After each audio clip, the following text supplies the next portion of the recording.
All right, all, how is it going? Happy Tuesday night. Here we go. It's been like a crazy long 2 days, but 2 good days, but it feels like it should be at least Thursday right now. Don't know how you guys feel about that.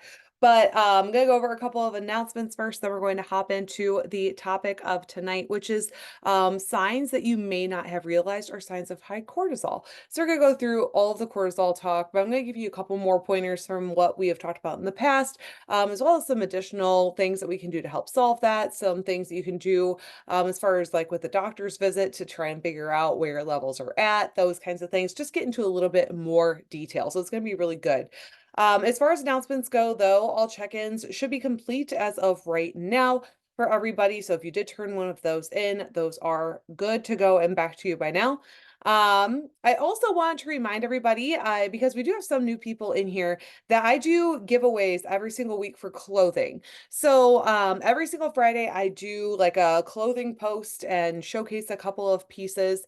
And then on that post, you guys post a picture of you wearing any piece of 1P, Savvy, or NH Fitness gear. And then I do a giveaway on Monday, and the random winner gets to pick out their piece, right? So if you want to be entered to win those, super easy.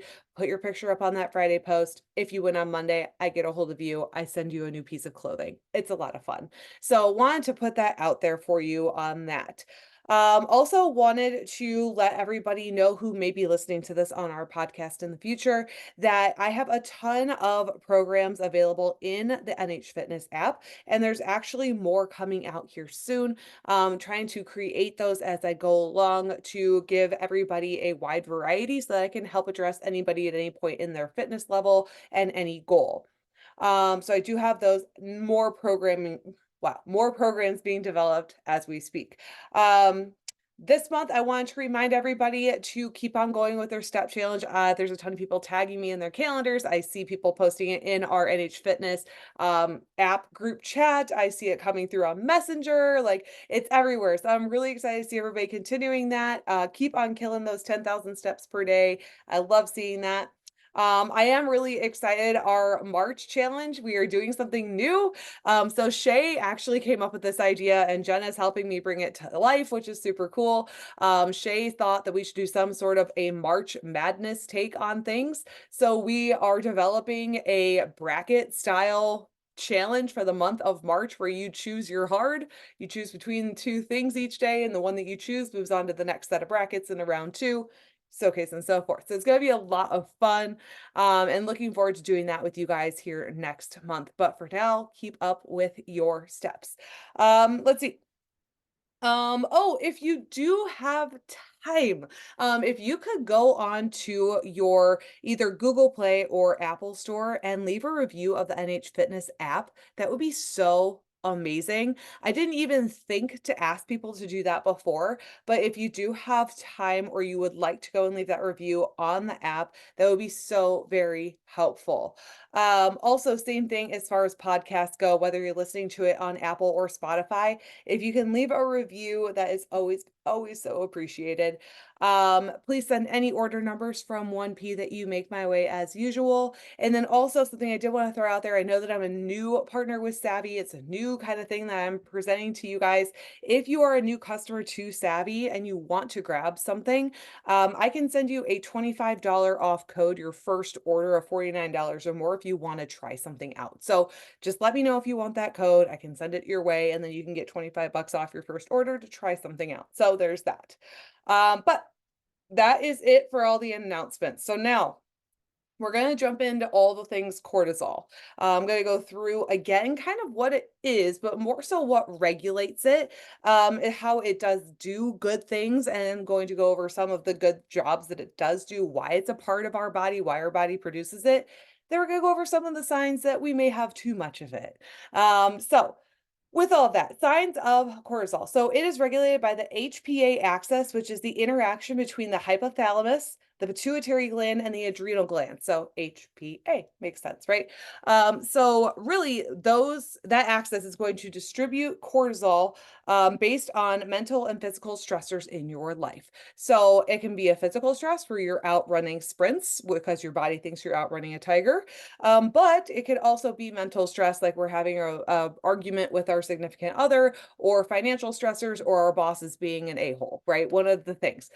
So if that is the case, then we might be getting extra cortisol released into our body. Now, there are good things that it does do. It helps regulate your sleep and wake cycles, right? So, your cortisol is supposed to be highest in the morning, typically between 6 and 8 a.m. Is when it's going to be normally at its absolute peak. And then it should slowly drop off throughout the day, being at its lowest at night between 8 and 10 p.m. to allow for quality sleep to happen. So it helps regulate that sleep and wake cycle, which is great.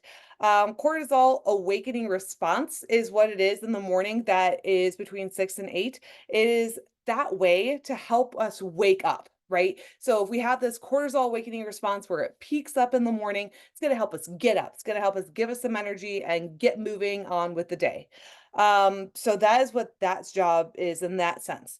Cortisol and melatonin work in opposites from each other. So when cortisol is at its highest in the morning, melatonin should be at its lowest. And then throughout the day, they should start to even themselves out, then switch places. So melatonin should be highest at night and cortisol should be lowest at night, hence improving sleep quality, all of the good things. Um, as cortisol drops through the day, melatonin should increase. I just said that. I'm so glad I'm ahead of myself on my own notes. There we go. And now another thing that it does do is blood sugar regulation. So, what it does there is it counterbalances the effect of insulin on blood sugar, which is something that I actually just recently put together or learned, and it just like clicked and made sense. So, it actually helps raise blood sugar by releasing stored glucose from muscles or liver, while insulin helps actually lower your blood sugar, right? So, it's going to help counterbalance that. But as far as it helping regulate blood sugar, it was something that I never really put two and two together in the past. I know that it affects blood sugar, but I never really put two and two together that it actually helps regulate it and counterbalance it. So that is actually really, really helpful. Um, Also helps suppress inflammation in low levels. So, cortisol creams for infections or cortisone shots. That's why those things are there to help reduce inflammation that are, in smaller areas, very specific spots.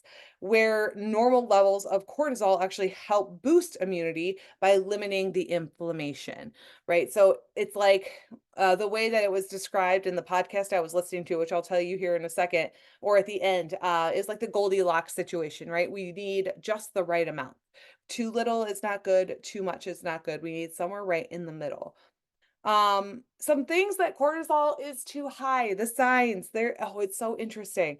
So rapid weight gain is one, obviously. Okay. So, and especially rapid fat gain is what we're going to see because cortisol, if it's elevated for too long, too high, it can actually start to break down your muscle tissue through gluconeogenesis, which is turning your muscle tissue into energy and blood sugar, essentially, right? And then when that happens, if it's because of like stress, like mental stress, for instance, then it can actually cause that blood sugar to stay higher, actually cause fat gain. So rapid weight gain can absolutely happen due to extreme high cortisol for too long. Shortness of breath or unable to take deep breaths or forgetting to breathe. I did a post about this one today, and this is one that I'm totally guilty of.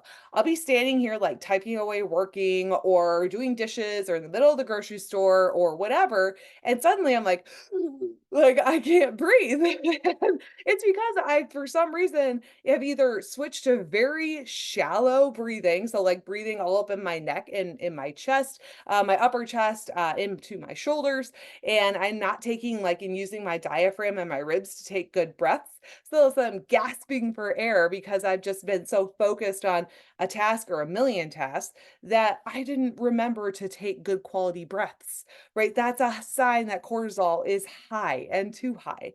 Um, the another one is actually can develop is like a hump of fat between your shoulder blades at the base of your neck. That can be a sign of having high cortisol. Excess belly fat is another one which goes right along with, losing the um losing the muscle tissue, having the blood sugar go high, causing fat gain, but especially belly fat gain. When your body's stressed, it tends to store body fat in the middle to help protect your organs because it thinks you're going to be cold and it wants to preserve life. And that's how that goes, which is incredibly unfortunate for our waistline and our pant size. So there's that. Jaw clenching or teeth grinding can definitely be a thing. If you wake up and your jaw is really, really sore, that can be because you're clenching all night or you're grinding your teeth all night. You could also maybe wake up with like headaches or migraines a lot. Another one that I did not realize I was doing was T-Rex hands when you're sleeping. So if you sleep kind of like all T-Rexed out and like your hands are all scrunched up, I noticed myself falling asleep like this.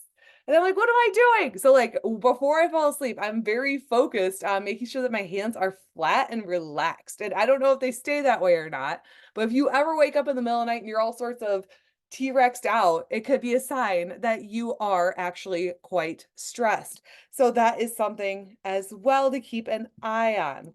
Another one that is a new one for me that I did not realize, if you have wide purple stretch marks on your abdomen, it is a sign of having high cortisol.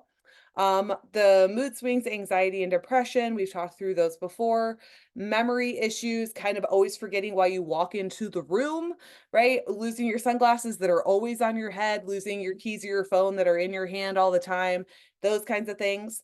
Um, Lots of brain fog. And then another one that's actually quite interesting that I pulled straight out of my CES training for my certification that I'm doing right now is if you always have like a hunched back, you have really slumped over shoulders, that is actually not just a sign of poor posture, but think about it, if you're standing like this, it's really hard to take a really good deep breath, right? You're always going to be breathing and taking shallow breaths into your neck and into your chest and shoulders. That's going to cause fight or flight response to take off and cortisol to be high as well. So if we have that humped over shoulder look, we're not standing straight up, we are not gonna be able to take a good quality breath hardly at all. And it's just a big sign that our upper chest has taken over with a lot of the strain and it's really just depleted the ability for our diaphragm and our rib cage to work together. It's so interesting, you guys. At least to me, I think it's so interesting. So all of these things, plus more, are signs of having high cortisol. And so there's a few more on that list than we've covered before. So it can definitely be you think that you're managing stress well, but if you're dealing with any number of those, then you might actually need to manage your stress a little bit better. So a couple of things. There is ways to get your cortisol tested. There's blood tests and urine tests that can be done. You can go to your doctor's office and do that. The problem with going to your doctor's office is a lot of them will just take one blood test or one urine test. Who knows what time of day that's at, right? They might have you come in fasted. They might have you wait until the end of the day, whatever. But as we talked about earlier, your cortisol levels should be fluctuating through the day. So, it's not going to be the same, or at least it shouldn't be the same at 8 a.m. as it is at 5 p.m. So, really, honestly, you need to be able to go to the doctor and have them take samples throughout the day at different times, which isn't convenient for anyone, but it's the reality of it. And so working with an endocrinologist might be a bit more of a better option than just your primary doctor because they might be able to do those types of tests with you a little bit easier. The one that I did was actually a Dutch test. So it looked real interesting. It was basically like giant pregnancy looking tests that you had to pee on multiple times in the day. It was super fun. But what was super interesting is when I sent those into the lab, they read back all of my hormone levels, not just my cortisol, but all of my hormone levels. And then it read that my cortisol was super out of whack, which was why I was struggling with so many things. So, it's just really interesting. So there, that Dutch test is an option as well. And then maybe you take that to an endocrinologist, or maybe your endocrinologist suggests that you do a Dutch test. It just depends on the person that you're working with, but that's going to help a lot. I would just say if you're going to go to a doctor, make sure that it's somebody that's willing to take those tests at various points in the day to make sure that they measure that cortisol level throughout the whole cycle of a day so that they truly get a big picture of what your 24 hours really looks like. Um, and yeah, so then from there, you can really start to, let me know what that turns out like. We could start to make adjustments and how to really, positively influence that to get better. One of the biggest things that you can do to really start to work on this, even without taking the test, if you're like, oh my God, I sleep like T-Rex and I always forget to breathe and I can never find my keys that are in my pocket, right? If this is you to a T, then let's start doing some things at home or automatically that are going to help a little bit more. You're not gonna be surprised. One of the biggest things that we can focus on is sleep and sleep quality. So if you're going to bed wired and tired, right? You're so tired, but then you lay down in bed and you cannot sleep. You've got all the tasks running through your head. You've got that song lyric stuck in your head. You have a to-do list going out the other side of you. You randomly think of something that you forgot to put away or whatever, right? You've got a million tabs open. You are wired, but you are so tired that you can't sleep. That's a sign that your cortisol is higher than it should be at night.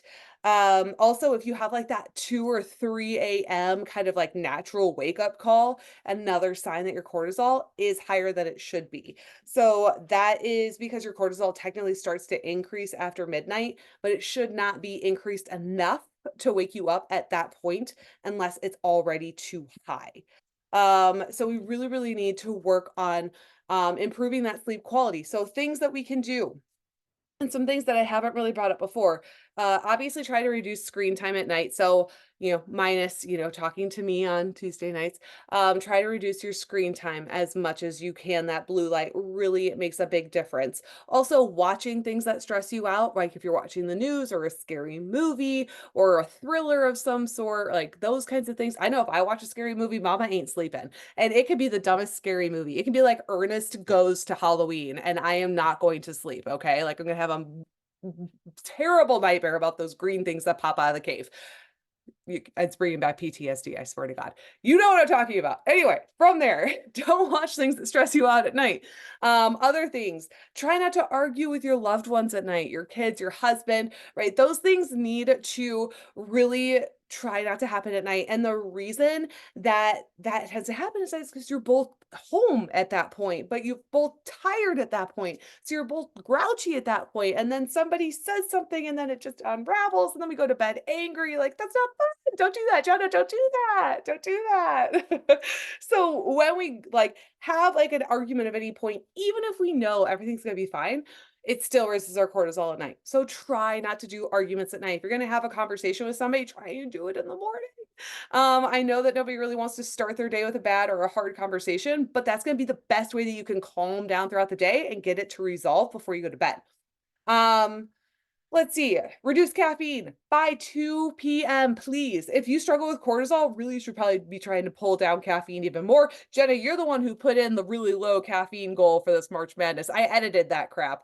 You're crazy. So anyway, with that, um, caffeine is a stimulant, you guys, and it's going to have a long lifespan in your body, hours and hours after you drink it or consume it. So please understand that if you're drinking a Monster or a Diet Mountain Dew or a coffee or whatever it is that's your vice at 8 p.m., you're like, I can go sleep just fine. You may be falling asleep, but you are not getting good quality sleep. There is a big difference, you guys. So stop having stimulants after 2 p.m., please.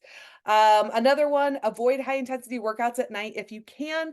I know some of us just don't really have another option to work out except for at night.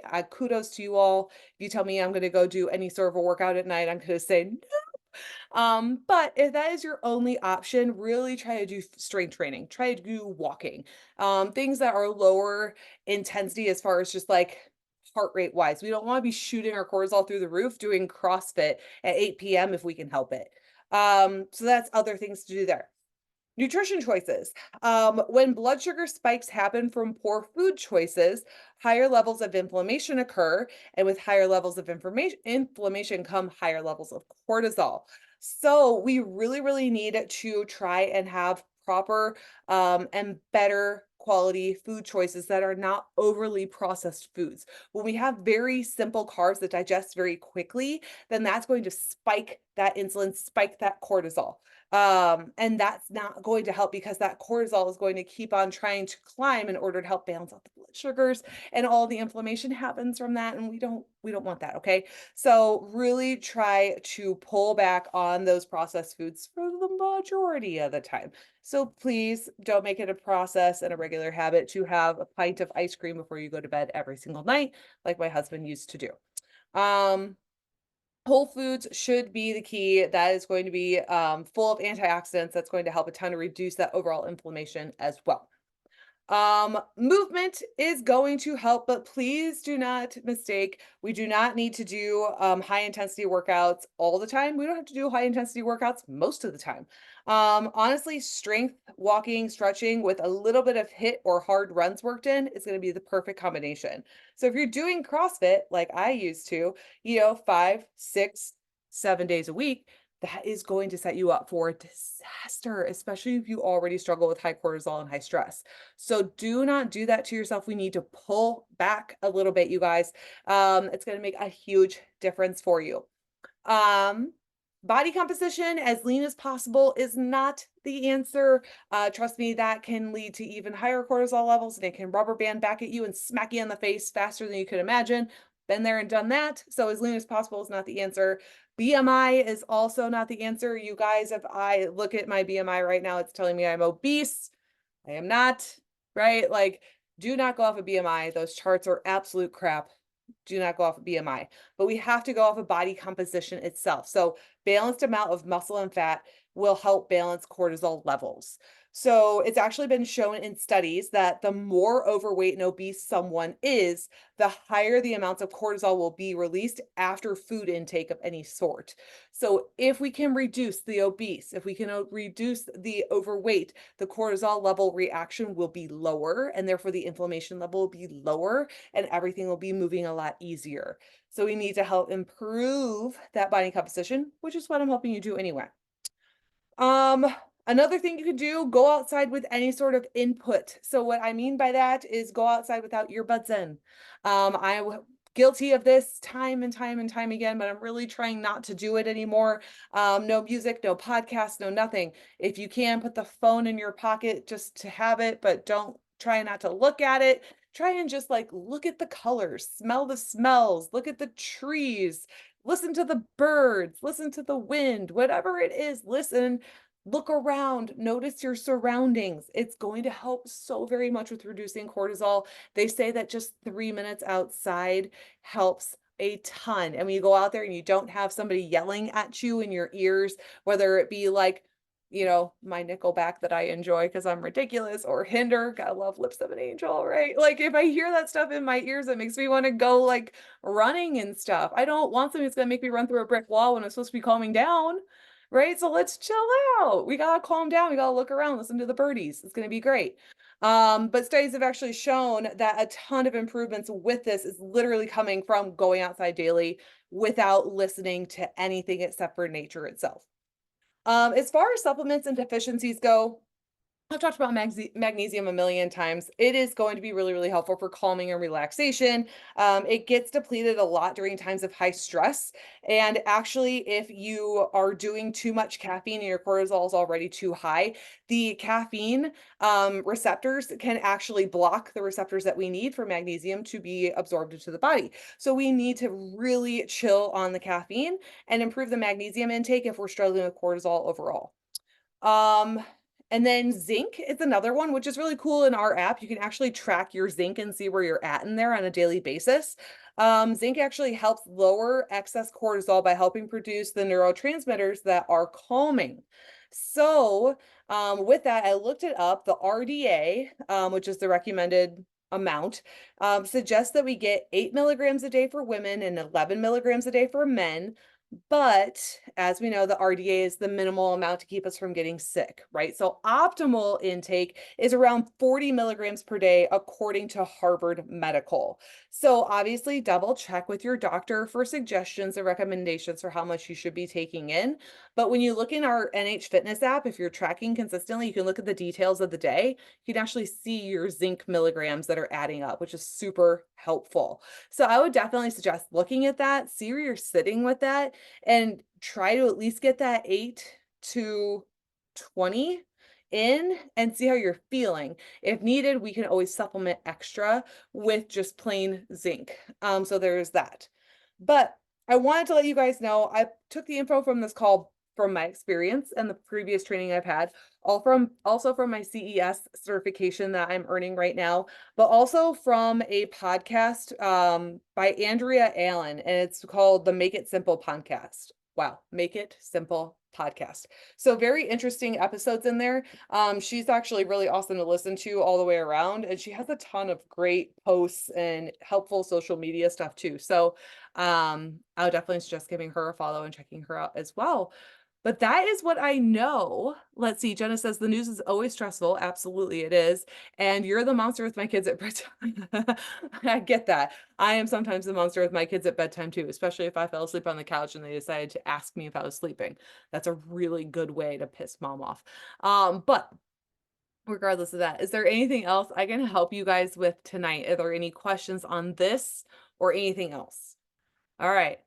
No arguing with your spouses tonight, and no watching Ernest Goes to Halloween before bed. All right. I love you guys. Let me know if you need anything. I'll talk to you later. Bye, everybody.